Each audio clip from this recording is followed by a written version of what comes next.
just a little warm, but we end the day pretty hot. That's what we've got to kind of prepare for. This morning it's clear sky, patchy fog, and really a lot of low 60s to kick off your Wednesday. But the temperature takes off in all this sun, and we've got just enough humidity to make it feel a little warmer. You can see the temperature line here in yellow, the feels like line in orange, so just a little higher here. Actually, by around 10 a.m. it starts feeling hotter. That's when it splits. Feels like low 80s at 10. Feels like mid to upper 80s late morning to midday. That's when we're actually in the low 80s, but your high cranks up today to 92. A couple of degrees warmer than yesterday. It's also a little humid, similar to yesterday, but that adds up to feeling more like 95 on this Wednesday. Keeping that steamy combo going into your evening before those temperature and feels like temperature lines come back together, because it's just all sunshine. It gives us plenty of heating room today. A couple of wispy clouds drift by. Forecast where you live adds up to a high today of 92 in Knoxville, 93 in Loudon, to 92 Madisonville and Spring City. You're looking for a high today of 88 in Crossville and 89 in Oneida. Hitting that high of 90 even in Middlesbrough, Williamsburg. More 90s spreading out in our area today. 89 Morristown to 92 Dandridge and Pigeon Forge.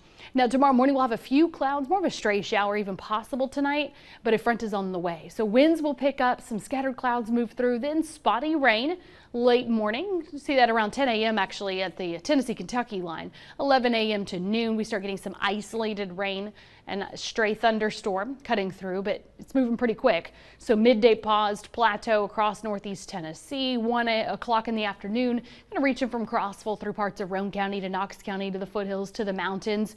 2 to 3 o'clock got some spotty rain in parts of the southern plateau to Southern Valley and foothills.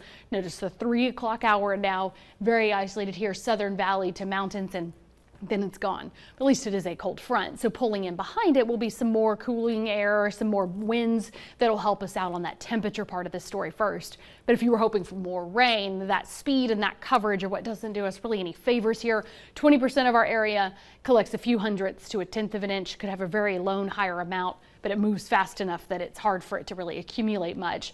But at least it starts to chip away at the heat. We're going to have more low 80s throughout the afternoon tomorrow, so kind of getting knocked around in the spots of rain. So it's still just above average, but the winds are actually going to pick up. So this is where they're shifting, and we'll have some gusts even around 20 miles per hour. So it does at least start to become more of a breezy day with the spotty rain and storms. Big picture, Fiona is churning in the Atlantic, and actually that front acts like a nice little wall by the time it reaches the Atlantic to keep Fiona from veering any closer to the continental U.S.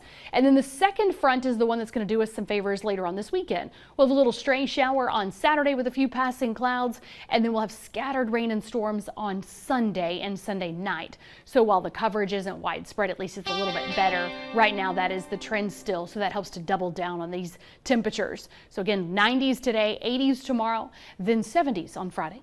Kind of balancing act there with low 80s on Saturday before that second front brings scattered rain and storms Sunday and pushes those temperatures back to highs in the 70s for next week.